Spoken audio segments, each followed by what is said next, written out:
اعوذ باللہ من الشیطان الرجیم بسم اللہ الرحمن الرحیم رب اشرح لی صدری ویسر لی امری واحلل عقدۃ من لسانی یفقہوا قولی۔ السلام علیکم میری پیاری پیاری اسلامی بہنوں، آج ہم اپنے ترجمے کا آغاز کرتے ہیں سورۃ البقرہ پارہ نمبر 1 لیسن نمبر 8 سے ہم شروع کرتے ہیں اپنے ترجمے کا آغاز۔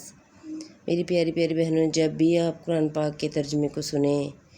تو ثواب کی نیت سے لائک، شیئر اور سبسکرائب ضرور کیا کریں تاکہ آنے والے تمام آیات کے ترجمے آپ تک بآسانی پہنچ سکیں۔ تم فرما دو، کیا خدا سے تم نے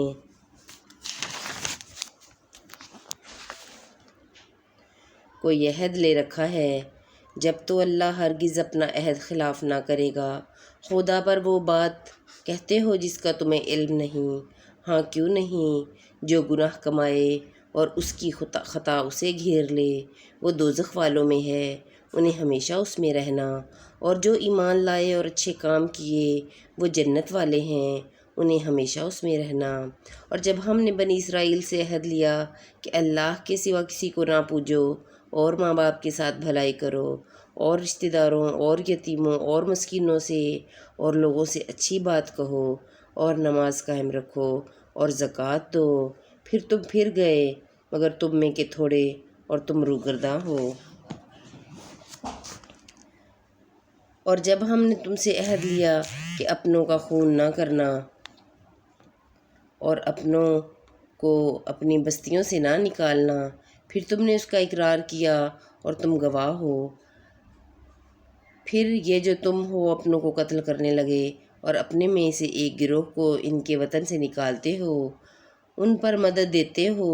گناہ اور زیادتی میں، اور اگر وہ قیدی ہو کر تمہارے پاس آئیں تو بدلہ دے کر چھڑا لیتے ہو اور ان کا نکالنا تم پر حرام ہے، تو کیا خدا کے کچھ حکموں پر ایمان لاتے ہو اور کچھ سے انکار کرتے ہو؟ تو جو تم میں ایسا کرے اس کا بدلہ کیا ہے مگر یہ کہ دنیا میں رسوا ہو اور قیامت میں سخت تر عذاب کی طرف پھیرے جائیں گے، اور اللہ تمہارے کرتوتوں سے بے خبر نہیں۔ یہ ہیں وہ لوگ جنہوں نے آخرت کے بدلے دنیا کی زندگی مول لی، تو نہ ان پر سے عذاب ہلکا ہو اور نہ ان کی مدد کی جائے۔ اور بے شک ہم نے موسیٰ کو کتاب عطا کی اور اس کے بعد پے در پے رسول بھیجے، اور ہم نے عیسیٰ بن مریم کو کھلی نشانیاں عطا فرمائیں اور پاک روح سے اس کی مدد کی۔ تو کیا جب تمہارے پاس کوئی رسول وہ لے کر آئے جو تمہارے نفس کی خواہش نہیں تکبر کرتے ہو، تو ان میں ایک گروہ کو تم جھٹلاتے ہو اور ایک گروہ کو شہید کرتے ہو۔ اور یہودی بولے ہمارے دلوں پر پردے ہیں، بلکہ اللہ نے ان پر لعنت کی ان کے کفر کے سبب، تو ان میں سے تھوڑے ایمان لاتے ہیں۔ اور جب ان کے پاس اللہ کی وہ کتاب آئی جو ان کے ساتھ والی کتاب توریت کی تصدیق فرماتی ہے، تو اس سے پہلے وہ اسی نبی کے وسیلے سے کافروں پر فتح مانگتے تھے۔